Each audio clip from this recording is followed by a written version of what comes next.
अस्सलामुअलैकुम dear students. आज हम एक और पार्ट पढ़ेंगे इलेक्ट्रॉनिक कॉन्फ़िगरेशन का। लास्ट टाइम हमने इलेक्ट्रॉन कॉन्फ़िगरेशन पढ़ी थी, उसमें हमने इलेक्ट्रॉन्स को डिस्ट्रीब्यूट किया था शेल्स और सबशेल्स के अंदर। आज हम उसी इलेक्ट्रॉन कॉन्फ़िगरेशन का एक और पार्ट पढ़ेंगे कि आज हम इलेक्ट्रॉन कॉन्फ़िगरेशन के अंदर इलेक्ट्रॉन्स को डिस्ट्रीब्यूट करेंगे किसमें, ऑर्बिटल्स के अंदर।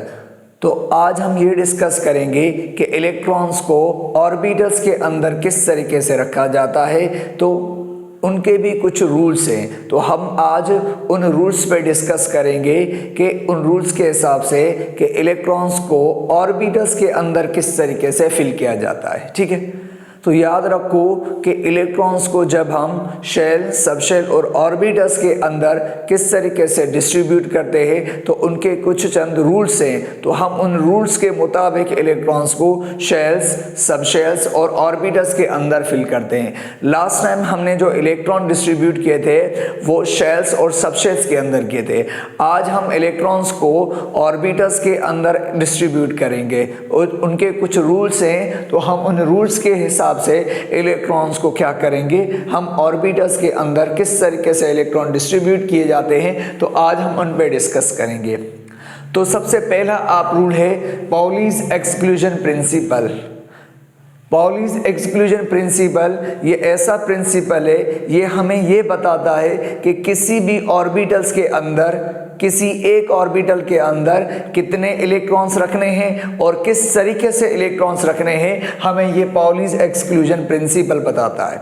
तो ये प्रिंसिपल पाउलीज हमें ये बताता है कि ईच ऑर्बिटल, हर एक ऑर्बिटल्स के अंदर इलेक्ट्रॉन्स कितने रखने हैं और किस तरीके से रखने हैं, हमें ये बताता है। मतलब ऑर्बिटल्स के अंदर इलेक्ट्रॉन किस तरीके से फिल करने हैं वो हमें पाउलीज एक्सक्लूजन प्रिंसिपल बताता है।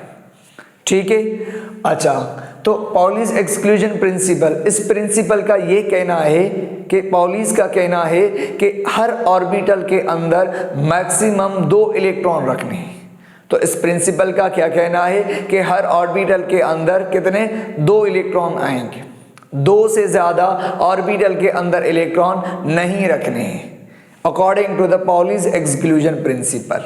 तो 2 इलेक्ट्रॉन रखने हैं एक ही ऑर्बिटल के अंदर, चाहे वो ऑर्बिटल किसी का शेल का हो, सब शेल का हो, लेकिन हर ऑर्बिटल के अंदर मैक्सिमम 2 इलेक्ट्रॉन रखने हैं और वो भी अपोजिट क्लॉकवाइज के अंदर रखने हैं। एक को आप क्लॉकवाइज रखेंगे और आप एक को एंटी क्लॉकवाइज रखेंगे। तो इसका मतलब है हर ऑर्बिटल के अंदर कितने 2 इलेक्ट्रॉन रखने हैं, वो भी अपोजिट स्पिन के साथ रखने हैं। एक क्लॉकवाइज रखना है, एक एंटी क्लॉकवाइज रखना। अगर आप ऑर्बिटल के अंदर इस तरीके से 2 इलेक्ट्रॉन नहीं रखेंगे तो फिर पाउलीज का जो प्रिंसिपल है वो वायोलेट हो जाएगा।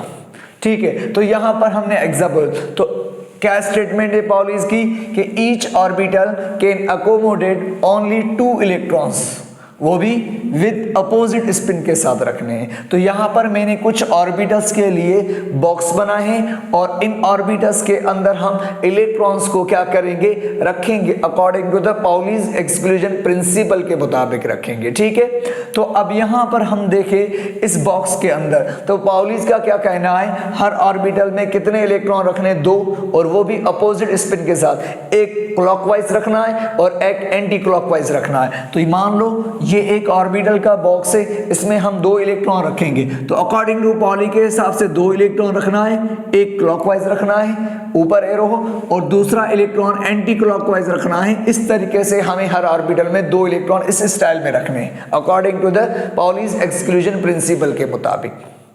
अगर आप ऑर्बिटल के अंदर इस तरीके से दोनों इलेक्ट्रॉन अगर आप क्लॉकवाइज रखेंगे तो पाउलीज का प्रिंसिपल वायोलेट हो जाएगा, हट जाएगा इस इलेक्ट्रॉन। तो यहाँ पर पाउलीज एक्सक्लूजन प्रिंसिपल अप्लाई नहीं होगा। ठीक है, क्योंकि इस ऑर्बिटल के अंदर दोनों इलेक्ट्रॉन सेम स्पिन में। तो याद रखो पाउलीज के हिसाब से कहना है कि ऑर्बिटल के अंदर 2 इलेक्ट्रॉन सेम स्पिन में नहीं आ सकते हैं। अगर ऑर्बिटल के अंदर 2 इलेक्ट्रॉन सेम स्पिन में होते हैं तो रिपल्शन होती है और रिपल्शन से ऑर्बिटल अनस्टेबल हो जाता है। तो इसलिए कभी भी ऑर्बिटल के अंदर 2 इलेक्ट्रॉन सेम स्पिन में नहीं रखने। ये मना किया था 2 इलेक्ट्रॉन, तो इस तरीके से आपको नहीं रखना, ठीक है। और पॉली ने ये भी कहा तो आपको इस तरीके से रखना है, इस तरीके से इलेक्ट्रॉन नहीं रखना। तो पॉलिन ने कहा यही कि इस ऑर्बिटल के अंदर इलेक्ट्रॉन किस तरीके से रखने हैं, तो कहा इसके अंदर भी इलेक्ट्रॉन ना दोनों आप एंटी क्लॉकवाइज रखने हैं, ऐसे भी नहीं रखने, तो इस तरीके से भी इलेक्ट्रॉन नहीं रखने, ठीक है। और अकॉर्डिंग टू पॉली के हिसाब से क्या कहना है कि ऑर्बिटल के अंदर 2 से ज्यादा भी इलेक्ट्रॉन नहीं रखने। मान लो अगर आपने किसी ऑर्बिटल के अंदर कितने इलेक्ट्रॉन रख दिए, 2 इलेक्ट्रॉन रख दिए, 2 से ज्यादा इलेक्ट्रॉन अगर आपने रख लिए किसी ऑर्बिटल के अंदर, तो समझो वहां पे पॉलीज प्रिंसिपल वायोलेट हो जाएगा। 2 से ज्यादा इलेक्ट्रॉन नहीं रखने हैं, तो किसी भी ऑर्बिटल के अंदर इलेक्ट्रॉन रखने हैं तो इस तरीके से रखने हैं 2, और वो भी अपोजिट स्पिन के साथ, एक क्लॉकवाइज एक एंटी क्लॉकवाइज। अपोजिट स्पिन वाले इलेक्ट्रॉन्स स्टेबल रहते हैं ऑर्बिटल के अंदर, सेम स्पिन वाले रिपल्शन करते हैं, अनस्टेबल रहते हैं। इसलिए ये इलेक्ट्रॉन कॉन्फ़िगरेशन कभी भी मत करना, ना 2 से ज़्यादा रखना है और ना ही दोनों सेम स्पिन में रखने, तो ये गलत है। ये है according to the Pauli's exclusion principle के मुताबिक। उसके बाद आता है हर्ट्ज रूल। हर्ट्ज रूल किस चीज़ के लिए, ये भी इलेक्ट्रॉन किस तरीके से डिस्ट्रीब्यूट किए जाते हैं ये भी उनके बारे में बताता है। हर्ट्ज लेकिन अप्लाई होता है डीजेनरेट ऑर्बिटल्स के लिए। जब ऐसे ऑर्बिटल्स जिनकी एनर्जी सेम होती है, ये उनके अंदर इलेक्ट्रॉन किस तरीके से रखने हैं ये हमें हर्ट्ज रूल बताता है। तो according to the hertz rule के हिसाब से ये कहना है कि अगर किसी सबशेल के सेम ऑर्बिटल्स हैं, सेम एनर्जी के ऑर्बिटल्स हैं, जिनको हम डीजेनरेटेड ऑर्बिटल्स कहते हैं, अगर किसी सबशेल के डीजेनरेट ऑर्बिटल्स हैं तो उनको किस तरीके से फिल करना है, तो according to the hertz rule, तो हर्ट्ज रूल के हिसाब से कहना है अगर ऑर्बिटल डीजेनरेट है, सेम सबशेल के ऑर्बिटल्स हैं, तो ऐसा करना सबसे पहले एक एक इलेक्ट्रॉन हर ऑर्बिटल के अंदर फिल करना है। तो अकॉर्डिंग टू हर्ट्ज के हिसाब से क्या करना है, हर ऑर्बिटल डीजेनरेट ऑर्बिटल किस तरीके से बनने हैं, सेम सबशेल के ऑर्बिटल किस तरीके से बनने, तो हर्ट्ज का कहना है क्या कैसे कि सबसे पहले एक एक इलेक्ट्रॉन हर ऑर्बिटल में डालना है, हर एक ऑर्बिटल के अंदर एक एक इलेक्ट्रॉन पहले रखना है, मतलब सबको पहले सिंगली फिल्ड करना है, ठीक है, सिंगली फिल करना है। और जब तक सबको एक एक नहीं मिलता तब तक आप डबल नहीं करेंगे according to the hertz rule के हिसाब से, तो पहले एक एक को रखना है, ठीक है। तो जैसे यहाँ पर, तो according to the hertz rule के हिसाब से क्या कहना है, every orbitals of a subshell is occupied या filled by a singly filled electrons before any orbital is doubly filled. Double करने से पहले सबसे पहले सबको सिंगल करो। एग्जाम्पल आपके सामने, मान लो कार्बन है, कार्बन का एटॉमिक नंबर 6 है, तो इसका मतलब है कि कार्बन के अंदर इलेक्ट्रॉन 6 है, तो इसकी इलेक्ट्रॉनिक कॉन्फ़िगरेशन कैसी होती है, 1s2 2s2 और 2p2, ठीक है। तो मान लो यहाँ पर 1s2 s में 2 इलेक्ट्रॉन रखने हैं, तो आपको पता है ऑर्बिटल्स के अंदर 2 इलेक्ट्रॉन कैसे रखने, एक क्लॉकवाइज रखना है और एक एंटी क्लॉकवाइज रखना है। 2s2 ये भी ऑर्बिटल है, ये 2s का, तो s में 2 इलेक्ट्रॉन, इसमें भी कैसे रखना है, क्लॉकवाइज रखना है और दूसरा एंटी क्लॉकवाइज रखना है। अब बारी आए 2p2 की। अब आपको पता है p के 3 ऑर्बिटल्स होते हैं डीजेनरेट, एक होता है px और एक होता है py और एक होता है pz। तो अब सवाल है कि 2p के अंदर 2 इलेक्ट्रॉन से, लेकिन ऑर्बिटल कितने हैं, 3 ऑर्बिटल, px py और pz। तो अकॉर्डिंग टू हर्ट्ज के हिसाब से क्या करना है, सबसे पहले एक एक इलेक्ट्रॉन सब में फिल करना है। जब तक एक एक इलेक्ट्रॉन सब ऑर्बिटल को नहीं मिलता तब तक डबल नहीं करना, ये रूल है। क्योंकि ये डीजेनरेट ऑर्बिटल है, तीनों की एनर्जी सेम है, तो पहले सबको एक एक रखना है और जब तक सबको एक एक नहीं मिलता तब तक आप डबल नहीं करेंगे। अगर डबल करेंगे तो इसका मतलब है हर्ट्ज रूल वायलेट हो जाएगा। तो यहां पर क्या करना है, 2 इलेक्ट्रॉन से, अब किस तरीके से ये 2 इलेक्ट्रॉन p में रखने हैं, तो आप क्या करेंगे, एक इलेक्ट्रॉन आप px में रखेंगे, किसी भी स्पिन में रखो। मान लो एक इलेक्ट्रॉन आपने किसी स्पिन में रखा क्लॉकवाइज, एक इसको दिया, हालांकि ऑर्बिटल में 2 आते हैं, लेकिन हर्ट्ज के हिसाब से सबसे पहले सब में एक एक रखो, जब तक सबको एक एक नहीं मिलता तब तक डबल नहीं करना। तो एक आपने px में रखा, बाकी दूसरा कहाँ रखना है, अब आप एक दूसरे p ऑर्बिटल में रखना है, दोनों एक में नहीं रखेंगे। जब तक एक एक सबको नहीं देंगे तब तक डबलिंग नहीं करनी according to the hertz rule के हिसाब से। तो आपने एक रखा, अब दूसरा इलेक्ट्रॉन दूसरे py ऑर्बिटल में रखेंगे, और हर्ट्ज ने कहा तो जब एक एक इलेक्ट्रॉन सबको दोगे और सबको जब एक एक इलेक्ट्रॉन रखोगे तो शर्त ये है कि सेम स्पिन में रखना। अगर आपने पहला इलेक्ट्रॉन जिस स्पिन में रखना है तो अब दूसरा इलेक्ट्रॉन दूसरे ऑर्बिटल में रखो, वो भी उसी स्पिन में रखो जिस स्पिन में पहले रखा है आपने। तो आपने ये इलेक्ट्रॉन क्लॉकवाइज रखा है, तो अब का दूसरा इलेक्ट्रॉन आप दूसरे ऑर्बिटल में रखो, उसकी स्पिन भी सेम होनी चाहिए इस तरीके से। ये भी क्लॉकवाइज है और वो भी क्या हो जाएगा, क्लॉकवाइज है। इस तरीके से रखना है, ठीक। अगर तीसरा इलेक्ट्रॉन आएगा तो फिर वो आप किस में रखेंगे, pz में रखेंगे। तो जब तक सबको, और वो भी उसी स्पिन सेम में क्लॉकवाइज रखेंगे, ये रूल है। नॉट, तो इसने मना किया, हर्ट्ज ने कहा, हर्ट्ज के हिसाब से क्या कहना है कि कभी भी ऑर्बिटल्स इस तरीके से मत करना, ठीक है। मान लो ये, तो अकॉर्डिंग टू, तो एक तो अगर आप इलेक्ट्रॉन ऐसे रखेंगे, मान लो ये px है और ये py है और ये pz है, तो कभी भी दो इलेक्ट्रॉन, अब आपने क्या किया, अगर आप किसी एक ऑर्बिटल में आपने दोनों रख दिए इलेक्ट्रॉन, दो और बाकी दो ऑर्बिटल खाली हैं, तो ये रूल वायलेट हो जाएगा हर्ट्ज के हिसाब से। तो हर्ट्ज के हिसाब से यहाँ पे नहीं अप्लाई हो। तो हर्ट्ज ने कहा जब तक एक एक सबको नहीं मिलता तब तक डबलिंग नहीं करनी। अगर आप ऐसे फिल करेंगे तो इसका मतलब है हर्ट्ज रूल वायलेट हो जाएगा, ये ज़हन में रख लेना। ऐसे नहीं रखना, ऐसे भी नहीं रखना, और अकॉर्डिंग टू द हर्ट्ज के हिसाब से इस तरीके से भी आपको नहीं रखना इलेक्ट्रॉन, और इस तरीके से भी इलेक्ट्रॉन नहीं रखना, ठीक है। एक तो ऐसे मत रखना और दूसरा इस तरीके से भी नहीं रखना कि मान लो अगर आपने एक इलेक्ट्रॉन रखा px में और दूसरा py में रखा, तो एक में आपने क्लॉकवाइज रखा, जब दूसरे ऑर्बिटल में रखो अगर आप उसकी स्पिन एंटी क्लॉकवाइज रखोगे तो ये भी रूल गलत है। हर्ट्ज ने कहा इलेक्ट्रॉन सबको एक एक तो रखना है लेकिन सेम स्पिन में रखना है, ये भी ज़हन में रख लेना। अगर आपने px में एक रखा, py में दूसरा एंटी क्लॉकवाइज रखा, तो ये भी रूल वायलेट हो जाएगा, हर्ट्ज को वायलेट हो जाएगा। तो यहाँ पर भी हर्ट्ज रूल वायलेट हो जाएगा, हट जाएगा, अप्लाई नहीं हो पाएगा, ठीक है। तो ऐसे ना भरना है, ना ऐसे भरना है, और ना ऐसे ही भरना है, ठीक है। इस तरीके से मत नहीं भरना, ये रूल है, ठीक है। तो ये दोनों मत भरना, कभी भी ना ऐसे भरना है और ना है ऐसे भरना है, according to the hertz rule के साथ। चलो एक और एग्जांपल है, नाइट्रोजन का एटॉमिक नंबर 7 है, तो इसमें भी 1s2, तो 1s2 में क्या, दो इलेक्ट्रॉन है, क्लॉकवाइज एंटी क्लॉकवाइज, और 2s2 में क्या है, क्लॉकवाइज और एंटी क्लॉकवाइज। 2p3, अब p में कितने इलेक्ट्रॉन है, 3। तो अकॉर्डिंग टू द हर्ट्ज के हिसाब से कैसे रखने हैं, एक आपको px में रखना है और दूसरा आपको py में रखना है और तीसरा आपको pz में रखना है, और वो भी सेम स्पिन के साथ, ये भी क्लॉकवाइज ये भी क्लॉकवाइज, या आपकी मर्जी है तीनों को एंटी क्लॉकवाइज रखो तो भी कोई मसला नहीं, लेकिन स्पिन तीनों की सेम होनी चाहिए। अगर एक एक इलेक्ट्रॉन, ये px है और ये py में पड़ा है और ये pz में, एक एक रखना है, ऐसे मत रखना। तो कहा अकॉर्डिंग टू हर्ट्ज के हिसाब से आपको ऐसे भी नहीं रखना। मान लो आपने क्या कर दिया, 3 इलेक्ट्रॉन है, तो आपने क्या दिया कि एक ऑर्बिटल्स के अंदर आपने 2 इलेक्ट्रॉन्स दे दिए, बाकी एक बचा तो आपने किसमें फिल किया, तो वो py में के अंदर।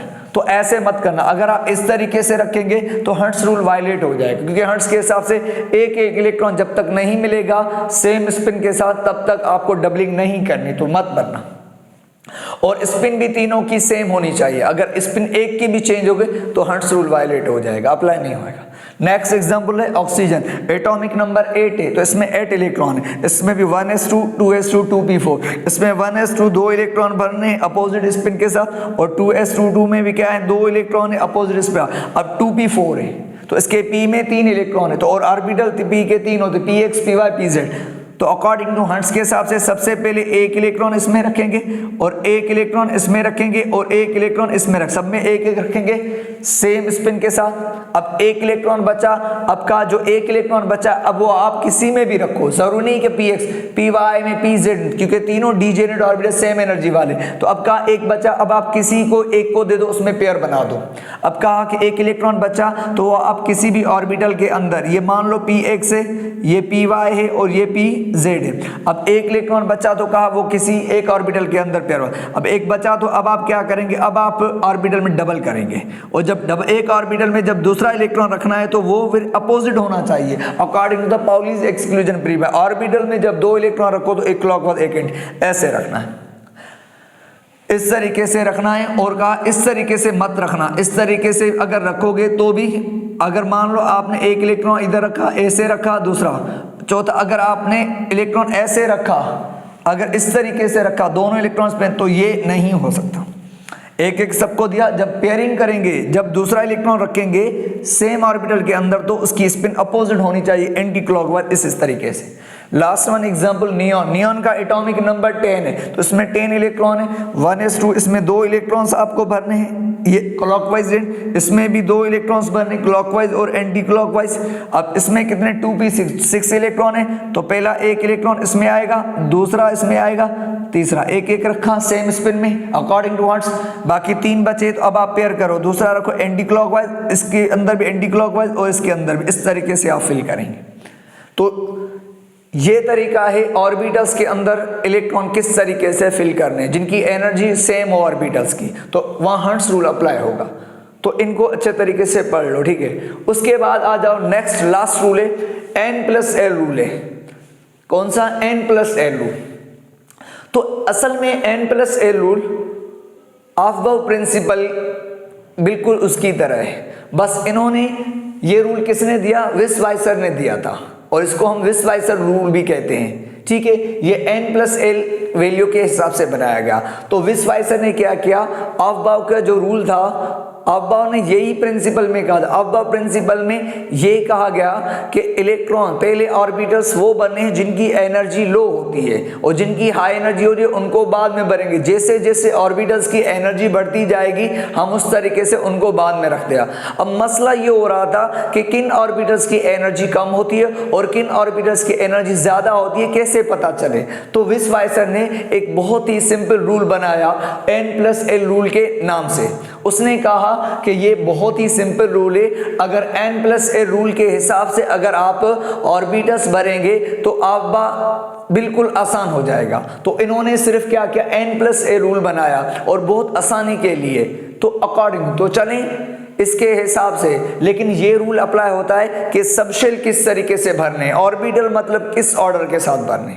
तो चलें n+l रूल के हिसाब से हम किस तरीके से सबशेल्स और शेल फिल करेंगे। तो according to the n+l rule, इस रूल के मुताबिक ये कहना है कि आप पहले वो सबशेल भरेंगे, पहले वो ऑर्बिटल भरेंगे जिनकी n+l वैल्यू कम होगी। तो पहले कौन सी? तो according to the n+l rule के हिसाब से क्या कहना है कि पहले ऑर्बिटल्स वो भरने हैं जिनकी n+l वैल्यू, माना n शेल वाली वैल्यू और l क्या है? सब शेल वाली वैल्यू, दोनों को मिलाओ, n+l वैल्यू जिस ऑर्बिटल की कम निकलेगी पहले वो ही भरा जाएगा अकॉर्डिंग टू द किसके हिसाब से? l। और आपको पता है कि l वैल्यू, आपको पता है शेल्स, जो शेल्स होते हैं उनकी n वैल्यू होती है, ये n किसको शो करता है? शेल्स को शो करता है 1। अगर n वैल्यू 1 है तो उसका मतलब होता है k शेल, और अगर n 2 हो तो उसका l, और अगर n 3 वैल्यू हो तो इसका मतलब होता है m, और अगर 4 है n तो इसका मतलब होता है NOP, इस तरीके से, ठीक है। और जो सब शेल्स होते हैं हमने कहा हम उनको किससे जाहिर करते हैं? l की वैल्यू से। तो आपको पता होना चाहिए, यहाँ पर मैं लिख रहा हूँ सब शेल्स, यहाँ लिखूंगा, और यहाँ पर मैं उनकी क्या लिखूंगा? l वैल्यू लिखूंगा, ठीक है। यहाँ सब शेल्स, यहाँ तो जो s होता है उसकी l वैल्यू क्या होती है? 0, और जो p होता है उसकी l वैल्यू 1, और जो d होता है उसकी l वैल्यू 2, और जो f होता है उसकी l वैल्यू 3 हो जाएगी। तो ये l वैल्यू है इन सब शेल्स की। तो अब हम यहाँ पर क्या करेंगे? अकॉर्डिंग टू विस्वाइसर n+l रूल के हिसाब से क्या कहना है? पहले ऑर्बिटल वो फिल करो जिनकी n+l वैल्यू कम हो। क्यों? एक्चुअली जिस ऑर्बिटल की n+l वैल्यू कम होगी तो उसकी एनर्जी कम होती है, जिसकी n+l वैल्यू कम होगी उसकी एनर्जी कम होती है, और ये रूल है कि सबसे पहले वही ऑर्बिटल भरा जाएगा जिसकी एनर्जी लोअर होती है। तो n प्लस एल रूल का भी यही कहना है कि जिसकी n प्लस एल वैल्यू कम होगी पहले वो ऑर्बिटल भरना है, क्योंकि उसकी एनर्जी कम होती है, और जैसे जैसे n प्लस एल वैल्यू बढ़ती जाएगी तो उसको बाद में भरते चलेंगे, क्योंकि n प्लस एल वैल्यू बढ़ेगी तो एनर्जी बढ़ेगी और उसको हम बाद में भरें। ठीक है, तो मान लो अब यहां पर आ जाए, मान लो पहले 1s भरते हैं, इनकी n प्लस एल निकालो, n प्लस एल वैल्यू निकालो। n तो आपको दिया गया ये 1 शेल है, ये 1, और l s की l क्या होती है 0, तो 0 लिखेंगे। टोटल 1 प्लस 0 कितनी निकलेगी 1। उसके बाद 2s भरते हैं, तो 2s आपको मैंने बताया था 2 का s पहले क्यों भरते हैं, 2 का p क्यों नहीं भरते हैं, तो n प्लस एल रूल ने प्रूव कर दिया कि 2s की n plus L value 2p से कम होती है, और जिसकी n प्लस एल वैल्यू कम होती है तो उसकी एनर्जी भी कम होती है, और जिसकी एनर्जी कम होती है तो वो ऑर्बिटल सबसे पहले भरा जाता है। तो 2s की n प्लस एल वैल्यू क्या निकलेगी, n प्लस एल निकालो, तो इसकी n कितनी होगी 2, और इसकी l क्या होगी 0, तो 2 प्लस 0 कितनी निकलेगी 2, तो इसकी n प्लस एल 1 थी और 2s की n प्लस एल 2, तो पहले लोअर n प्लस एल वाली भरेंगे फिर हायर n प्लस वाली, उसके बाद 2p भरेंगे, तो 2p की n प्लस एल निकालो, तो इसकी n वैल्यू आपको दी गई है 2 वो शेल, और l वैल्यू p की l वैल्यू क्या होती है 1, तो टोटल कितनी निकलेगी इसकी n प्लस एल 3। तो इसका मतलब है 2s पहले इसलिए भरते हैं क्योंकि उसकी n प्लस एल 2 निकलती है लोअर, और 2p बाद में क्यों भरते हैं क्योंकि उसकी n प्लस एल ज्यादा है, तो इसका मतलब इसकी एनर्जी कम है, इसकी ज्यादा है, तो पहले इसलिए 2s और 2p भरा जाता है। अब बार 3s की n प्लस एल निकालो, उसके बाद 3s भरते हैं, तो इसकी n प्लस एल निकालो, तो n आपको दी गई है 3 और s की l क्या होती है 0, तो इसकी n प्लस एल कितनी निकलेगी 3 निकलेगी। अब यहां पर सेकंड स्टेटमेंट अप्लाई होगी, तो अब देखो 2p की n प्लस एल 3 और 3s की n प्लस एल 3, तो विस वाइसर n प्लस एल रूल का कहना है कि अगर तवज्जो करो जिसकी n प्लस एल कम हो तो पहले वो भरो। हाँ, अगर किसी ऑर्बिटल्स, अगर 2-3 ऑर्बिटल्स की, अगर ऑर्बिटल्स की n plus L value same आ जाए तो फिर पहले कौन सा भरना है, जैसे 2p की n प्लस एल क्या है 3 और 3s की n प्लस एल क्या है 3, तो अब ये दो ऑर्बिटल की n प्लस एल सेम आए, तो अगर दो डिफरेंट ऑर्बिटल्स की n प्लस एल सेम आए तो फिर पहले हम कौन सा भरेंगे, देन सेकंड स्टेटमेंट है फिर आपको पहले वो भरना है जिसकी n वैल्यू कम हो n प्लस एल के साथ। तो मैंने लिखा है ऑर्बिटल पहले first field with electrons having the low value of n plus L, फिर सेकंड स्टेटमेंट में मैंने ले लिखा है कि when to orbital have same value of n plus L, जब दो ऑर्बिटल्स की n plus L value same निकले देन फिल फर्स्ट, तो सबसे पहले फिर क्या भरना है, that orbital which have low value of n, अगर जिनकी n plus L value same निकलेगी तो फिर आपको पहले कौन सा भरना है, फिर आपको वो ऑर्बिटल भरना है जिसकी n वैल्यू कम हो, जिसकी n वैल्यू कम होगी तो पहले वो भरना है। अगर n प्लस एल सेम है तो फिर उनमें से पहले कौन भरना है, वो भरना है जिसकी n वैल्यू कम होगी। तो अब इसकी n प्लस एल 3, इसकी भी n प्लस एल 3, अब इनमें से पहले कौन भरना है जिसकी n कम होगी, तो इसकी n क्या है 2 और इसकी n क्या है 3, तो पहले इसलिए 2p भरते हैं, दैट्स ऑल, ठीक है। उसके बाद 3p भरेंगे, 3p की n प्लस एल निकालो तो कितनी निकलेगी, ये 3 है n इसकी और p की l क्या 1, तो टोटल क्या निकलेगी तो 3p। इस तरीके से 4s की n प्लस एल निकालो तो कितनी निकलेगी, इसकी n प्लस एल निकलेगी यहाँ पर ये 4 और प्लस 1 प्लस s की क्या होगी 0, तो इसकी भी क्या निकलेगी 4, तो 3p की 4 निकलेगी तो उसकी भी तो 4 निकल रही है, ठीक है। अब पहले कौन सा भरना है आपको, पहले आपको भरना, अब दोनों की 4 है n प्लस एल, तो फिर हमने रूल बना के जिनकी n प्लस एल सेम हो तो फिर आपको पहले वो बना जिसकी n वैल्यू कम हो, तो इसकी n वैल्यू 3 और इसकी n वैल्यू 4, इसलिए हम पहले 3p भर दें बाद में उस, और आपने ये बताया था पहले पढ़ा था ना कि 4s पहले भरते 3d बाद में, तो n प्लस एल रूल के हिसाब से प्रूव हो गया। तो अगर हम 3d की n प्लस एल निकाले तो क्या निकलेगी, तो इसकी 3 और प्लस एल की कितनी निकलेगी, और डी की एल वैल्यू क्या होती है 2, तो इसकी कितनी निकलेगी 5, तो n प्लस एल 5 निकलेगी। तो इसलिए आपने पढ़ा 4s पहले क्यों भरते हैं, क्योंकि उसकी n प्लस एल 4 है, और 3d बाद में इसलिए कि उसकी n प्लस एल 5 निकलेगी। और उसके बाद 4p की n प्लस एल निकालो तो इसकी n प्लस एल कितनी निकलेगी, इसकी n प्लस एल निकलेगी 4 प्लस और p की 1, तो इसकी भी क्या निकलेगी 5। और इस तरीके से अगर आप 4p के बाद क्या आएगा 5s आएगा, तो 5s की n प्लस एल निकाले तो कितनी निकलेगी 5 प्लस 0, इसकी भी कितनी निकलेगी, इसकी भी 5 निकलेगी। तो 3D 4P और 5 तीनों की n प्लस एल वैल्यू क्या निकल रही है, 5 निकल रही है, सेम निकल रही है। तो फिर हम क्या करेंगे, पहले उसको भरेंगे जिसकी n वैल्यू कम। तो D की n वैल्यू 3 है, P की n वैल्यू 4 है, फिर S की n वैल्यू 5 है। तो इसलिए 3D पहले, फिर 4P, फिर 5S भरेंगे। और कभी कभी ऐसा भी क्वेश्चंस आते हैं कि आपसे पूछा जाएगा बताओ कि n प्लस एल 5 वाले कितने ऑर्बिटल सबशेल पॉसिबल हो सकते हैं। तो 3 हो सकते हैं जिनकी n प्लस एल 5 होती है, एक 3D होता है, एक 4P होता है और एक 5S होता है। और यहाँ पर 4S के 2 पॉसिबल हैं सबशेल, एक 3P और एक 4S। तो इस तरीके से आप ये n प्लस एल रूल को प्रैक्टिस कर सकते हैं। इनको अच्छे तरीके से सवाल करें तो इनके सवाल आ सकते हैं। तो ये n प्लस एल रूल हमने पढ़ा और उसके बाद पॉलीज एक्सक्लूजन प्रिंसिपल पढ़ा और हंट्स रूल पढ़ा। तो ये बेसिक टर्म्स इलेक्ट्रॉन कॉन्फ़िगरेशन के, तो इनको अच्छे तरीके से प्रैक्टिस करो। Thank you very much.